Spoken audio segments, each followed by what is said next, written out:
Okay. Tatay, ilang buwan kang gumamit ng product namin? Siguro po ay mga dalawa lang. 2 buwan pa lang? Teka. Opo, Meron patatlo ilan? ngayon. Patatlong buwan. Pero kasi nakita ko yung picture ng paa mo na talagang magang-maga at pero ngayon, daw maitim pa kasi patatlong buwan pa lang po, ma'am. Oo. Anong Hindi, higit na pong 3 buwan. Yung paggamit lang sa inyo, ang 3 buwan na. Yung paggamit ng gamot na ito. Oo. Doon sa una ay taon na. Taon, pero hindi gumagaling. Hindi gumaling. Sa tansya mo, tatay, nakailang gastos ka na sa pagpapadoktor? Ay sila po Siguro po ay 100 po. 100 plus, 100,000 plus, at hindi ka rin gumagaling. Pero dito, magkano yung nagastos niyo po? teka, sinisis po. Ano po, ako po nagano yung mga siguro po wala pang 15. Wala pang 15,000. Wala po, 50,000. Wala pa po. Oo. Ano po yung trabaho mo, tatay? Kayo po wala ng trabaho ngayon.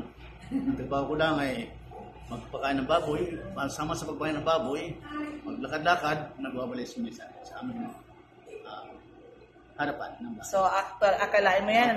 Ano yan? Na-save mo ang iyong paado. Siyempre, pa 3 months pa lang, hindi pa totally recover. Continue lang po, tatay, yung paggamit ng ating nadamay na product. rin po ang aking puso.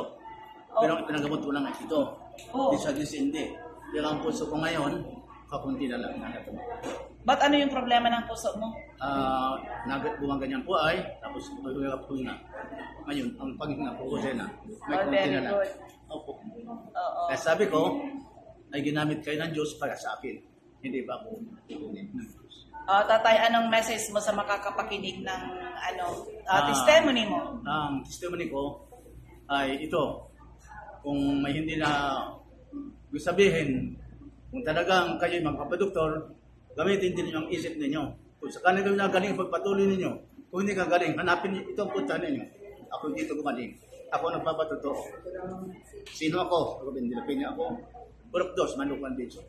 Maraming salamat po, tatay. God bless you po.